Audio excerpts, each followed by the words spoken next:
Hey everyone, Colin here. I hope all is well. Today I'll be going back to basics and showing you what an EQ is and how you should be using it in your classical guitar recordings. So let's get into it. But first, don't forget to like and subscribe if you haven't already. It would really help support the channel. So basically all an equalizer is, or EQ for short, is a way to amplify or subtract frequencies from your recordings. The primary function of an EQ is balance. EQs were originally created for engineers so that they would have a way to balance different sources and different tracks. So say you were recording guitars, vocals, drums, bass, they all have similar frequency content, and with an EQ you can better tailor each one of those instruments to sit perfectly in the mix. So that way every instrument can be heard clearly. Now if you're recording classical guitar, especially solo classical guitar, EQs take on a little bit of a different function. EQs when used on classical guitar are more of a surgical tool to kind of remove weird room resonances and other artifacts that could be present in your recordings. However, even though most of the time EQ on classical guitar is more of a corrective tool, you can use it very sparingly to get a little bit of brightness or low end, and maybe just turn up some of the frequencies in your classical guitar recordings. So let's jump into a session and I'll show you what I mean. Now I'm in Studio One and I have a track pulled up that I recorded for a video a couple weeks ago called 4. And what I did was I bounced the left and the right channels down to a single stereo file, which I like to do for mixing sometimes, but you could actually mix while you actually record with the two tracks pulled up. Just kind of a personal preference thing. And I'm going to show you guys how to EQ using a completely stock EQ. Now, if you're not in Studio One, don't get hung up on the specifics of what the plugin looks like. You can use any stock EQ plugin in any DAW from GarageBand to Ableton to Reaper to whatever you happen to be using. Now the only other thing that'll differ depending on how your session is set up is where your EQ plugin is turned on. So just because I have a single stereo track, I went ahead and put my EQ over here on just my single stereo track. But if you're working in a session that has a left and a right track, I would go ahead and put this over here on your main or master bus. I didn't do that here because I need this plugin to actually record my voice and the DAW for this video, so ignore this right here. This isn't really doing anything but helping me make this video. Now the way this works is you have your low frequencies down here and then you have your high frequencies over here. And this particular EQ happens to have kind of a piano roll to kind of demonstrate where exactly those notes or frequencies are. So if you're tuning your guitar to like A440, this A would probably be 440, and then you have 500 hertz, 1 kilohertz, things like that. So if I play,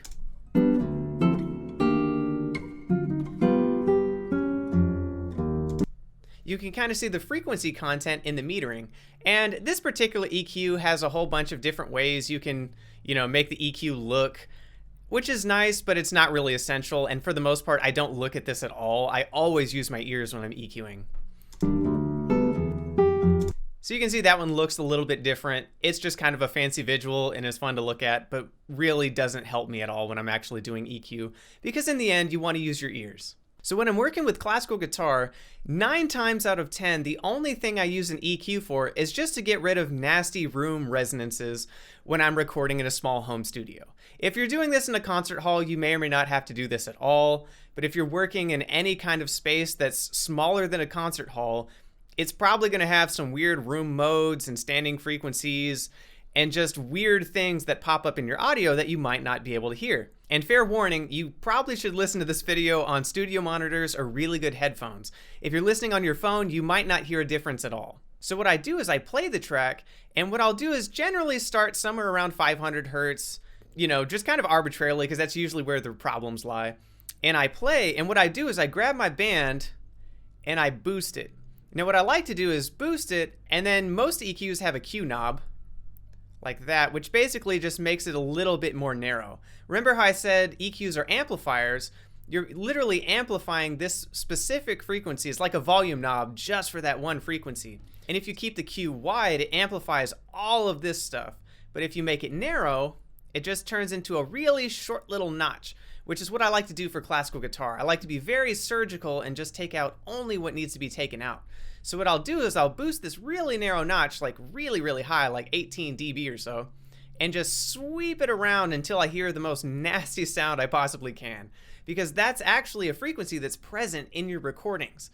Like I said, it's super subtle. What you want to do is actually find that frequency, and once you find it, just subtract it down quite a bit, maybe 10 dB or so, if it's very, very narrow. Now you never want to do this kind of thing, like to have like a really, really wide EQ, because then your guitar just sounds really bad. But this is just kind of a surgical thing. So what I'll do is I'll play it and then you'll hear the difference. So let's try it from the beginning.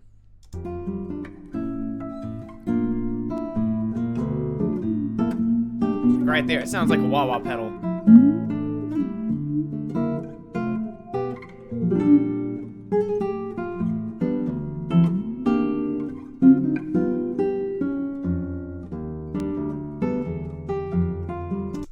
So I'll drag that down, and then I'll try a different band. So let's go with this one here. Let me make the Q pretty narrow. Let's try to clean that up again.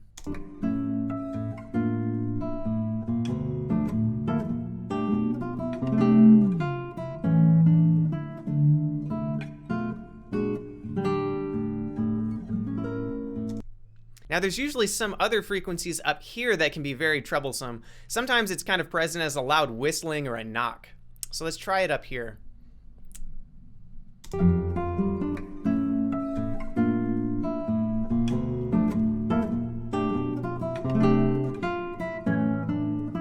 Yeah, right there.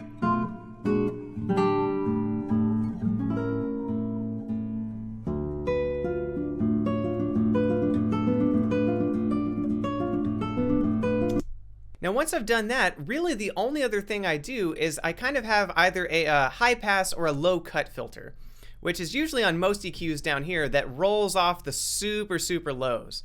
Now generally I like to add that after I add a reverb plugin, because reverb plugins add a ridiculous amount of low end that can get really, really muddy.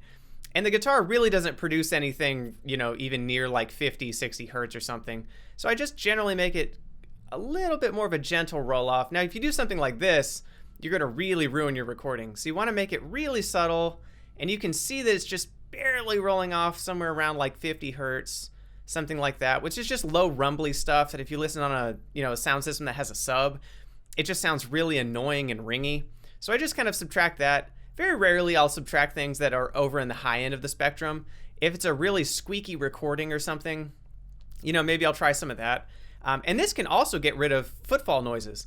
If you have, you know, low rumblings outside, coincidentally, I have a huge construction crew right outside my studio as I record this. So on my vocals, I actually have to do this all the way up to about 100 hertz to get all of like the low rumbly construction noise out. Now, what we're going to do is I'm going to play it, and then I'm going to just turn the EQ on and off so you can hear the difference. And again, listen in headphones or studio monitors because it's very, very subtle. So we'll start with it off, and then I'll flip it back and forth.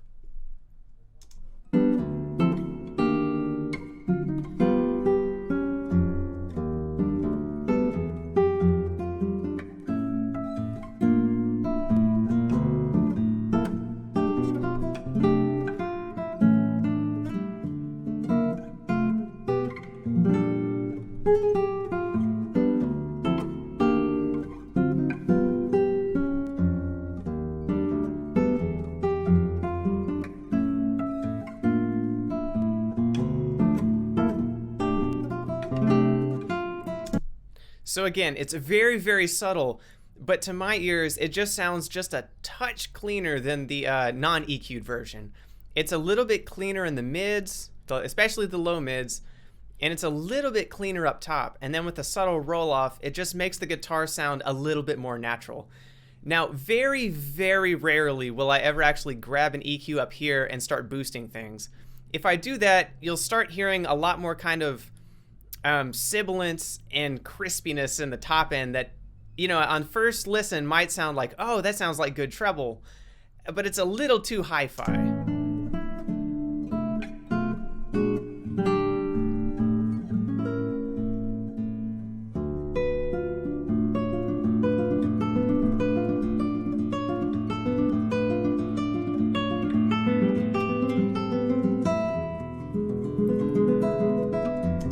You can kind of hear that sizzling noise.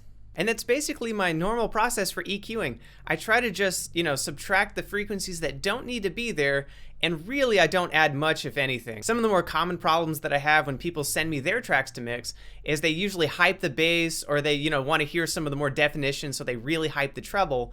But realistically, what they need to do is just kind of notch out those nasty frequencies that are present in the recordings, and it really cleans it up.